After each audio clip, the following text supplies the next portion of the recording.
Yo guys, what's up? So, how you doing? How are you? So I see you again. Thanks for watching.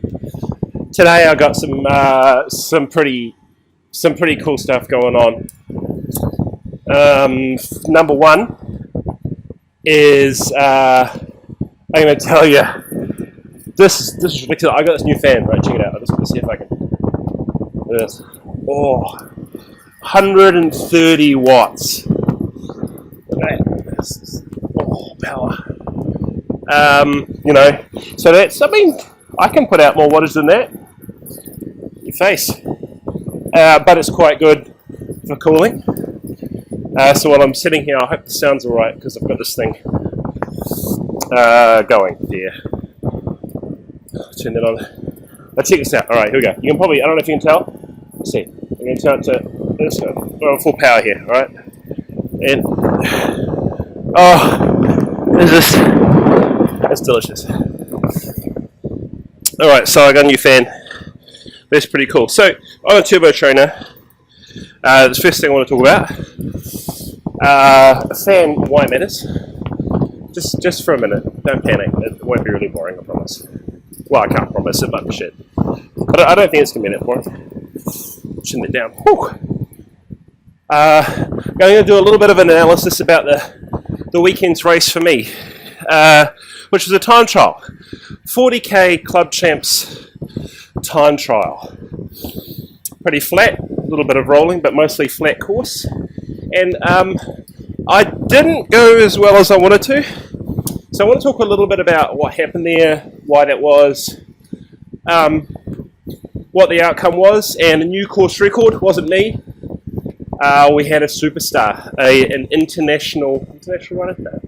Oh yeah, we had legit, I think, an Olympic Games gold medalist. I think that's what he is. And he got the new course record. I'm going to tell you who that was. So I'll do a little bit of analysis around the time trial. Why I think, even though my power was crap, it wasn't too bad. I'm going to tell you, tell you about this new. Now, again, don't freak out, don't turn off. All right, it's a new product from Biomaxa. Yes, I'm supported by Biomaxa. So it's semi-obligatory, but I got this new product last week. I've been trying it, and it's awesome. I won't go on about it. I promise there's a video, but it's good. And the last thing, stay tuned for this. I'm not shitting here. I just had one of those repressed memories from the weekend. What happened to me in the weekend from something that happened almost 18, 17 or 18 years ago. I've seen motor doping. And this isn't like some sort of joke. This isn't some kind of like, how would I know? Because the motor's hidden. This isn't full balls deep motor doping. I've seen it. I know who it was. It's a very, very famous rider. I've seen it with my own eyes. Now the reason I sort of had actually put this together in my mind before now, but it just really hit me yesterday. I told a guy at the race yesterday, that guy, whose name I won't say either, don't go saying who it was because I did say who it was then, but someone like the guy might see this video one day and sue my ass, but I've seen it. Now I'll tell you what it was and I'll give you the detail. I won't go on about it. But it was definitely, holy shit, there's a motor and a bike, and it was totally legit. So I'll give you all the detail. I won't say the guy's name, and I'll try not to give too much information like that, in case I somehow get sued. And yes, I'll put the caveat as possibly I've got it wrong. I'll describe what I saw, and it's all there. I'm not kidding. This is not something to make you watch till the end. Well, you can fast forward anyway, I guess. To find out, is he pulling one? No, this is 100% legit. Right, I'll shut up. Okay, so I'll tell you about that in the end. So first thing. Oh, and so new technology day, because obviously I've got my new fan that I'm a little bit excited about. I'm also excited that I'll have this split screen going for you. I don't know how that's going to work. I hope it's alright. It should give me a chance to give you a little bit more data on or a little bit more insight into what's going on in the ride. So let's talk about the weekend's race. So if we have a look here, is this the Strava? I'll show you, shall I show you what Cycling Analytics looks like? I'll show you what it looks like. This is the software we use for our coach riders at FitLab. Very careful not to show anyone else's details here. So it's very like Strava in that it's a nice interface, but it's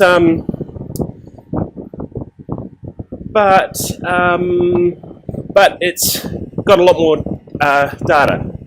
So here's the Strava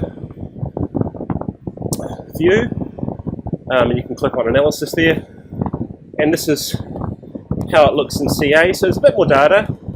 It has a bit more data you can get about decoupling. You can zoom in on sections like that, whatever you like. To tell you the truth, just for doing little bits of analysis like this, just because you can highlight bits and auto zoom, I really like that in Strava, so I'm just going to use that probably for this demo. So let's talk about what I'm looking at in analysing the data in this TT, like I would anyone else's. We'll talk about the power, we'll talk about the strategy, we'll talk about the drag. So everyone knows you don't just get into, especially something like a 40k TT, and just go for it, because you'll be roasted. But yeah, I know that sounds obvious, but it's very important at the start. It's like buying a house. You know, they say location, location, location. Well, there's actually two different rules for a TT. There's don't start too early, and there's the Delgado rule. Do you know the Delgado rule? The Delgado rule is famously named after a Pedro Delgado. So how you say it? I don't know. I'm going to say maybe early 90s. Late 80s, early 90s, I don't know. Tour de France, I think. Tour de Spain. Something. Famously arrived at the Prologue TT a couple of minutes late. Jumped on, rode, and obviously he was a couple of minutes down in the GC. Shouldn't have mattered, because he was a pretty savage guy. But he never could pull it back, and he lost the Tour de France by Tour de Spain, whatever the hell it was, by that same margin, pretty much. So, it's sort of become shortened to be known as the Delgado rule: be at the start on time. Right, and secondly, don't start too quick. So let's have a look here. What you know in a TT is, if you're well prepared and you're well warmed up and everything, there's this phenomenon where you fly like Satan or something at the start, and it's like for the first minute of a TT, even 2 minutes, your legs are just like effortless pistons of joy. You're just like down there in your 500 watts and you're, I'm on fire. And then because we've all done it, very quickly after that, you die. Really badly. So if you go too far up your lactate curve, over your threshold, your lactate threshold, you can't bring it down very quickly, and you'll really lose a lot of power for a long time. You can't do anything about that, but it's very tempting because it feels so good and you want to go fast. It's so tempting to stop, but you can't. So here's what you want to do. For a flat TT like this, right out at Kahutra here, just on the eastern side of the lake over there. So we start, I don't know if you can see, I'll zoom in a bit. See, that's the school there. We go out here. No, we don't. We go up there, turn around, come back down, turn around, come back. It's a finish. There's a little roller sort of here, and there's a little roller here just before the finish. But that's it. It's pretty much flat the rest of the way. So for this TT, it's flat at the start. Here's what we do. we start. There's no way prescribing power for this, all right? I just want you to get up on the bars. I want you to stand. I want you to accelerate strongly. That means different things to different people. It's not an all-out sprint. It's not slow. It's a good, strong acceleration up to your target speed. You know roughly what that is. For me, it was about 43k an hour or something. You know, so get over 40, straight into your extensions, all right? So you're out there, you're on your extensions, you're saving energy, and you're just ideally trying to sit at your target power. What is your tested threshold power, or your 4 moles of lactate per litre? It's what we test and tell you at FitLab, minus 10% to account for the hip angle reduction in a TT bike. 10% is a very good rule of thumb for that. 10% is a good rule of thumb to have, because you know at 10% under your FTP for anything up to about an hour that you're not losing so much in your aero position because of the biomechanics. You're not losing so much. It's a good balance between aero and loss of power. You will lose that power. 10% is good. 10% allows you to get into probably around about your optimal drag. And after that, I know that's a bit broad, but after that, it's very marginal gains. So let's have a look at how I did. You know, obviously that acceleration to speed and tuck, it shouldn't be any longer than about 30 seconds. Now I'm not perfect, I didn't do it perfectly, I never do, because I still struggle to get my wattage down. But if I highlight the start here, and I even highlight it again, okay, so I press start a couple of seconds early, I've accelerated up there to 44.6, pretty much, give or take, is my maximum speed there. So that's quite good. And actually, where are we here? After about, what's the time? I'll put it on time. There we go, it's going to make it easier, isn't it? After about, yeah, that's not bad. Look, I've got this initial curve here. So let's just go right back here. So I've got this initial push. That's 689 watts, that's a bit much. And then I hit 44k an hour after 35 seconds. Probably about 32 seconds if you take away that little start bit where I press the start on the Garmin. A couple of seconds before the start. Okay, and then up to speed. And at that point there, I buttoned the power back to 367 watts, which is actually quite good. I bring it back a little bit down, 360s, 320s, 330s, so around that mid 330s point. Okay, that's not bad actually. So I didn't really burn too many matches. I got up to speed nice and quickly, saved some time there. Into target cadence and into target power pretty quick, low 90s cadence. You can see from that heart rate line, it takes about 4 minutes, almost 5 minutes to really get up, maybe 3.5 to get up to that 160 beats mark. Yeah, maybe 3 minutes, something like that. By then, and there's always this funny feeling at the start of a TT, for me, I think there is for a lot of people, it's sort of, not that it's uncomfortable, you're like, oh, you're a bit excited, and am I doing it right? You haven't really got your rhythm yet, and you haven't even sunk into the pain of it yet. And sometimes sinking into the deep bed of pain of a TT is oddly soothing. You know where your limit is, and you just keep nudging up against it, and you haven't sort of got there yet. So just persevere, have a plan, know how to do that start, know what you're aiming for, know what your targets are in terms of cadence, in terms of power, in terms of that speed. Hit that up in 30 seconds, haven't had to burn any matches to get there, and then after you've just persevered and settled in 4 or 5 minutes, then you're good. Sink into the bed of pain. Oh, listen to your breathing. Oh, and that's it, man. It's gonna be it for 40 Ks. Talk to your body, listen to your legs, see what they're telling you.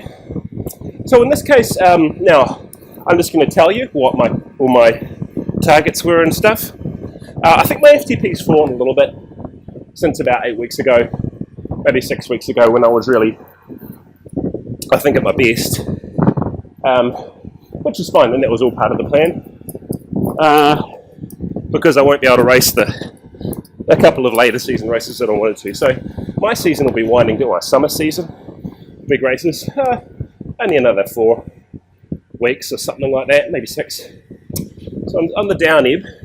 So I knew my FTP's probably fallen to somewhere about 360, let's be honest. 360, 370.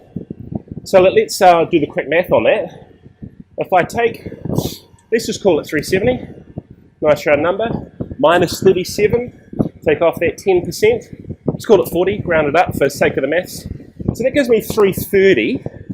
So what I had done is I thought, well, I'm going to target into the wind and on a climb 330.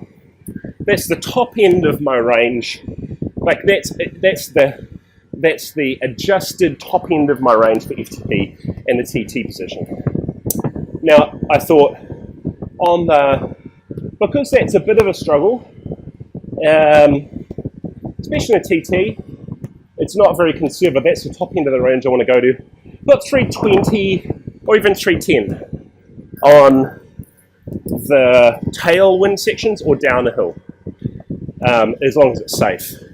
Certainly in the tailwind, because the physics dictate you're better off in terms of your time, your average speed, to push harder into a headwind.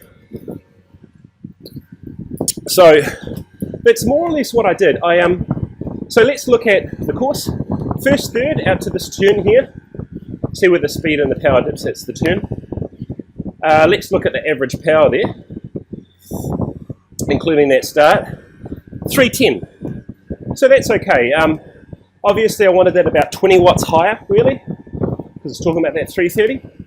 310's in the ballpark of that, and I think it's probably like, maybe it's more like 360 is my real FTP at the moment. So it's in the ballpark. It's within 5-10 watts really of, I think, what is a reasonable target. So look, that's good. I think I did what I could do.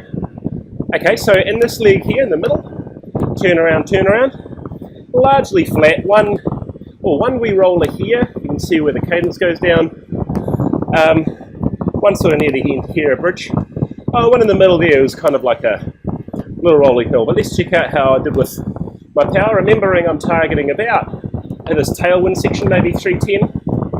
Oh no, 320 originally I targeted, but probably 310. 309. So pretty good. Reasonable target for that, yeah. Yeah, 320, so it's maybe 10 watts down on what I wanted, but, that's not bad. It's a long section. Tailwind, sort of.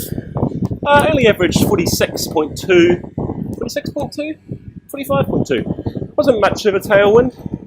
It seemed like the wind came up a little bit, because it was relatively early, and it was a bit more of a headwind in that final section. Cadence, remembering I'm targeting low 90s, so just 91, 92, 93, it's a great pace for me. And TTs, here's the thing about cadence. I've been talking to guys lately, talked to Mike the Savage Proudfoot yesterday, and he sort of tried out a new, like a lower cadence than normal in the TT. And because you're not reserving muscle glycogen, you're not worried about that. He found that it gave him better power overall. It's kind of like, it's a little bit easier maybe to keep on the power through the whole pedal stroke when you have more resistance. It could be partly physiological as well, so it may not be the same for everyone, but I'd suggest you try it. If normally you're someone who's brought up in this assumption that about 95 RPM is ideal, well, try 85. It's not going to hurt you. See what the data tells you. See what the heart rate and the power tells you. For dirty old Mike, it was good. For me, it's pretty good. I mean, mine there, what I'm looking at, 90. So that is about 5 less than I would have traditionally targeted. I know that sounds small, but it's quite a different sensation. It's not just all about the speed, it's about the sensation, how your body talks to you. It's maintaining around about 160 to 162 beats there, which for 40k TT, 160 is kind of a great mark for me in terms of where I start gasping. And so that was good. I mean, I think this pacing's good. Okay, so let's look at the last piece. I'll just highlight the Strava sector. Okay, so in this one, remember I'm thinking, again, we turn back into that headwind mostly. And so again, I would be really wanting to target that higher power mark, something like 320, maybe even 330 watts if possible to really bring it home. In this bit, if you use the comparison tool on Strava, is the bit where I really fell away. And my performance wasn't actually that bad, so it was just, as far as my targets, it just goes to show that the other guys who I was up against, like John Randall, my real competition, that they were stronger than I was there, which is good. So let's have a look. So remembering what I'm targeting, about that 320 mark, 318 actually, okay, so not too bad. 318, I mean another 10 on top of that would have been Christmas, but it's not bad. Heart rate again, creeping up at the end here, where the home finishes in sight, when coming over that roller. So basically, you don't want to just decide to open up the taps. You've got to be a little bit more gradual about it than that, because you could really fail in the last 500 meters if you do that. So open the taps, and the idea is that you've completely ruined yourself just as you hit the finish. So power good, cadence 87, so even lower. So maybe that was too low, I don't know. But the power was good, so no, I think it was pretty reasonable. I felt a good rhythm on this section, if I'm honest. Speed 39.8, it was okay. So what's really interesting when I compare this is to, I had on this course, that ride, 311 average watts. Now if I go back, I'll just open it up in Cycling Analytics here, go back into my rides, and I did exactly this course, very similar conditions really, about 3 weeks ago, 4 weeks ago. Let's look back here. That's 2-day tour, Interclub, Masters Club TT. Now show something, check this out. Average power, 311 baby. So identical power in terms of overage for the course, which isn't everything, but it's pretty good. Identical position really. This time around, I took out a 5 mil spacer, so my frontal area is a little reduced, but much the same. Look at that, heart rate 160 beats, cadence 87.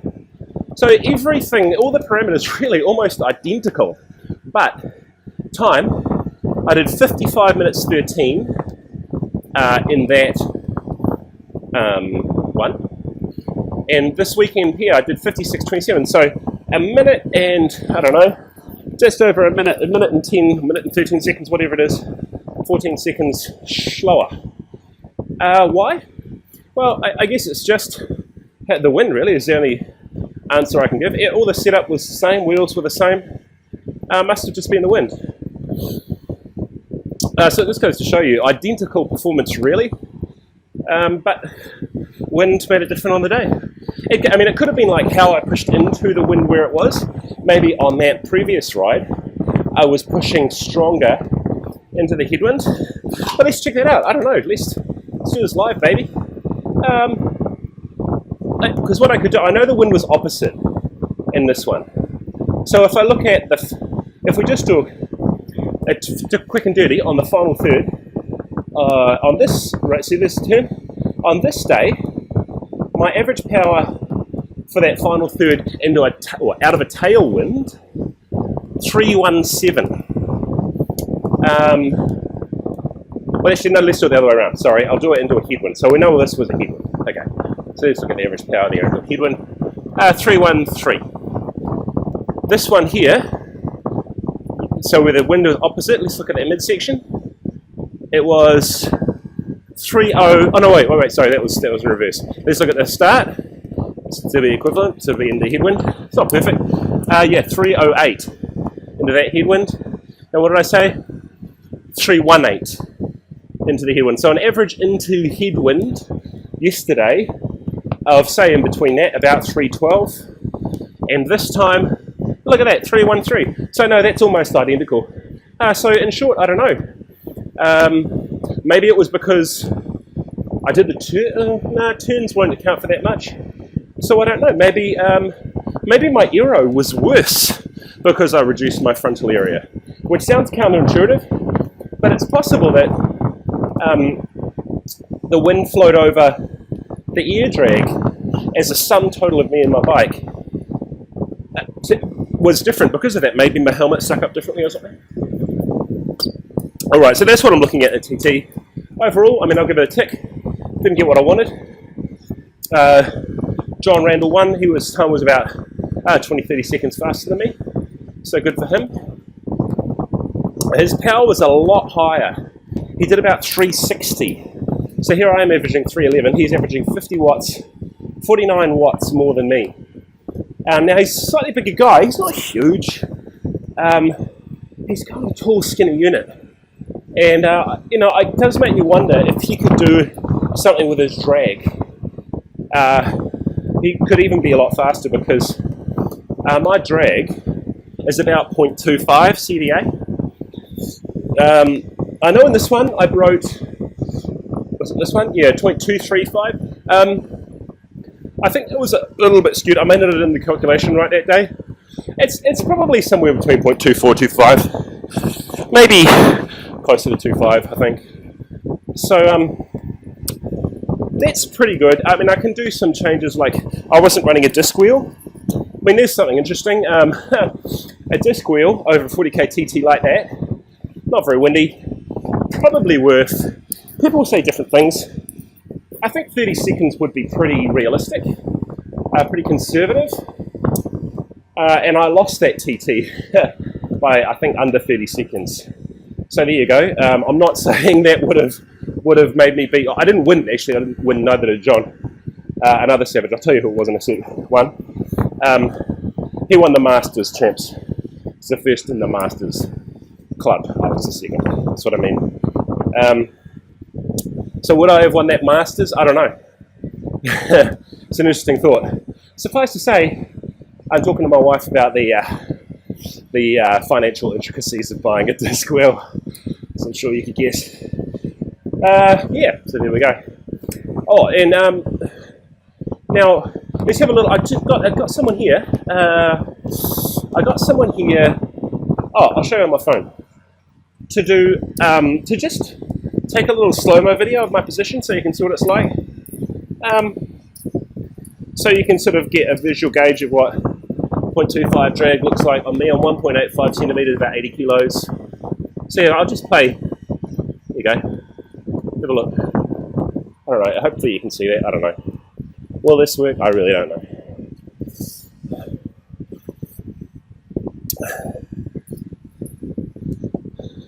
I'll stay still for a sec.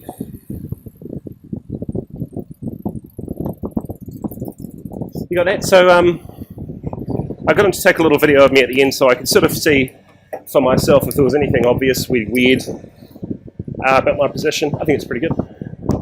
So I'm going to do some more testing on the velodrome using Golden Sheeter and Cycling Analytics to determine what changes I can make. And hey, maybe I'm onto something when I think about the changes I made to the height of that front end. Maybe I should figure that out. Alright, so that's TT. Dude who won. The guy, let's see here, I'll go to just bring up the club website, and we'll just go through the results, why not? Here it is, that one, oh, results. Alright, we had, look at that, number one. So I'll just let you look at maybe first five there. Hamish Bond, that's right, one-time Olympic rower, now going to road cycling. Now, if you want to look at what true, world-class power, like it's like people talk about people being on a slightly different level. Look at all us guys. We've got me, so we've got John, 55.42. So I was, I know I was 40 seconds behind him. Not 30, 40. Ignore that handicap. I put the wrong thing in when I was entering. So 56.22. Mike, 57.20. Good ride, man. Angus 58, 54, and so on. But look at that. What is it? Hamish Bond, number 1, 51.37. So, best part of 4 minutes. Is that 2, 3, 4, 5? Yeah. So there's nothing much to say about that. There's more than 4 minutes. 2 minutes each way. Oh, it's ludicrous. So that's a lot more power. I haven't sat down and worked it out. He's not a tiny guy. His position's probably quite good. I didn't really see. So he'll have an alright drag, but even with that, to do that time, he's probably pushing. It's 350 to 400. Call it in the middle, 375. Somewhere around about that figure, I'm guessing, for that sort of time. So phenomenal. The work. So that's the race. This fan's good, by the way. It's not even on full setting. It's not even today. It's very hot here in Wellington. So, the fact I'm doing this in my kitchen and the fan's keeping me from, melting down. It's pretty good. Okay, so I was going to talk about the degreaser. Now you can watch the other video on this if you want. You can get this from Biomaxa on their website. Now, the main thing I was worried about was I got this Bio degreaser, this one, and the main thing I was worried about was if it would really be strong enough, because I see Bio and I'm just thinking, it's probably crap. But it wasn't. It worked really well. You can see, and I know, so I just wanted to do the video to actually prove it. I hosed it down. There is an edit in there because my wife accidentally pressed the stop record button when I was doing it. No, it's not for any malicious reason rather than, apart from that, it did a really good job. I'm going to keep using it. I really like it. And you can flush it down you can hose it off. You're not worried about killing all the local stream life. So that was good. So I won't say any more about that, but I'd totally buy it. Okay, and last thing, motor doping. So here you are. Hopefully hopefully you're probably fast forwarded to this bit, but I won't draw it out. Basically, here's what happened. So I'm just going to be careful about what I say. I'll just tell you what happened. So this was, can I say when it was? I'll say it was the late 90s. I was racing in a different country. This is not in New Zealand. And we were all hanging around. It was a pretty hot day. And we were all at the cross-country course.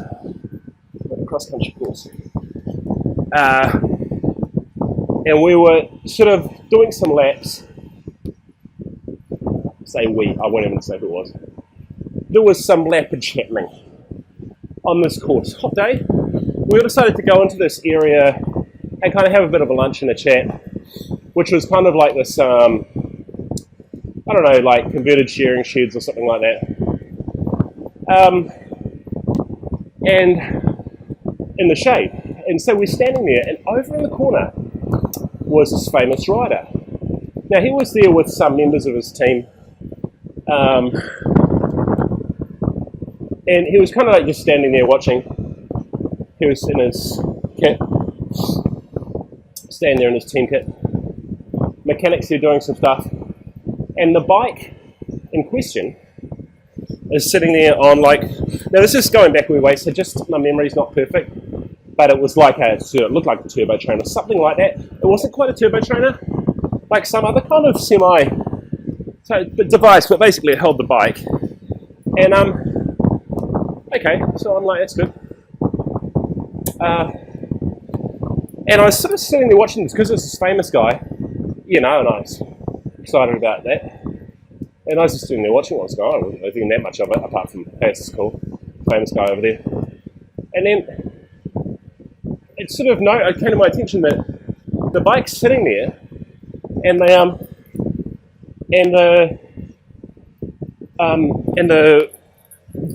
cranks are just turning. I'm like, okay, that's weird. And I know that sounds stupid in hindsight, but I didn't even really make that much of it. So, okay, bike's sitting there, no one's sitting on it, the pedals are just turning, and they're pedaling about this, from memory, it was about this RPM, about 90 RPM or something. No load as far as I could tell. And I think from time to time the mechanic would sort of wander up. He was maybe looking at an SRM on the handlebar or something like that. Maybe click it up again, down again, something like that. I don't know quite what was going on. And they were taking some measurements of something. Wattage or something, I don't know.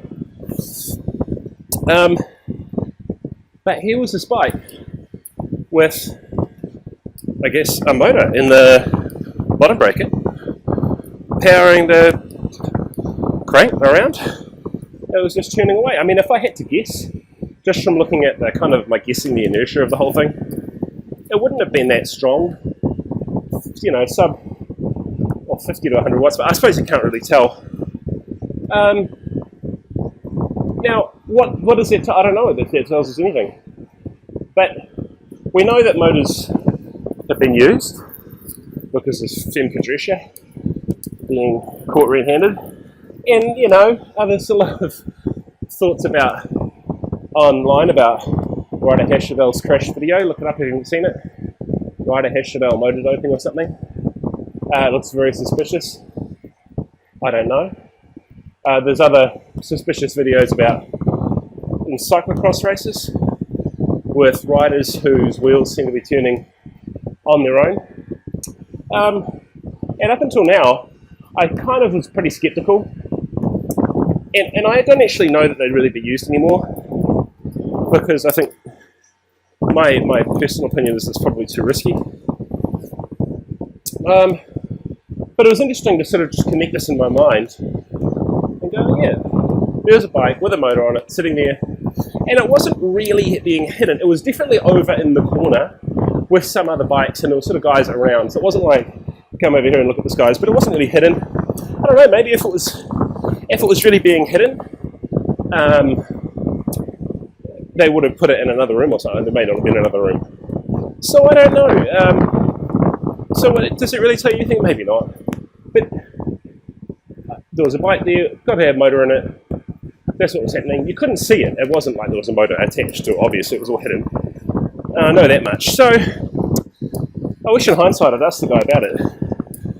But I didn't. I did think it was weird at the time. But I didn't think about it that much up until now. Yeah, I think motor doping's probably been used. Some of those famous videos people have made that have talked a bit about and gone through accelerations that are pretty abnormal. Yeah, they look pretty suspicious. Whether or not they're being used now, I don't know. So that was my little story about motor doping. Whether it was or wasn't, I don't know, but there's a bike, had a motor in it. That's what was going on. Yeah, okay. That's my active recovery for today. As always, thanks, brought to you by FitLab, Biomaxa, Tailwind Nutrition. Oh, I haven't done a watt bomb. We've got some watt bombs to hand out. I think the Flaming Ewes, the something Ewes, EWES. Arctic Ewes, Flaming Ewes, Suicidal Ewes, I don't know, something Ewes. They were the first team, first female mixed team at Challenge Wanaka. And they were first at every transition, Challenge Wanaka on the weekend. And I was very proud of my rider, Helen Beattie, for breaking the women's course record. As part of that team, I suspect the rest of the girls on the team did really well too. Congratulations, Psychotic Ewes. Another one would go to Ryan Cork, another of my riders who won the expert division, had the 6th fastest time overall, the Karapiti Classic on the weekend, which I regretfully didn't do this year. Semi-regretfully because the weather was crap, and it just looked really slow. I think the times, Ryan did 2:32. Now, that's super fast anytime, but I think of times were somewhere 10 to 20 minutes maybe slower than normal. So that puts that time on a normal, when the course hasn't been completely beat up by the weather, on a normal race, maybe, whatever that is, 210 to 220. Something like that, which is phenomenal. Probably in the top, that would be in the top, probably 20 times of all time, something like that. So complete savage, Ryan, he's a young guy, he's going places, man.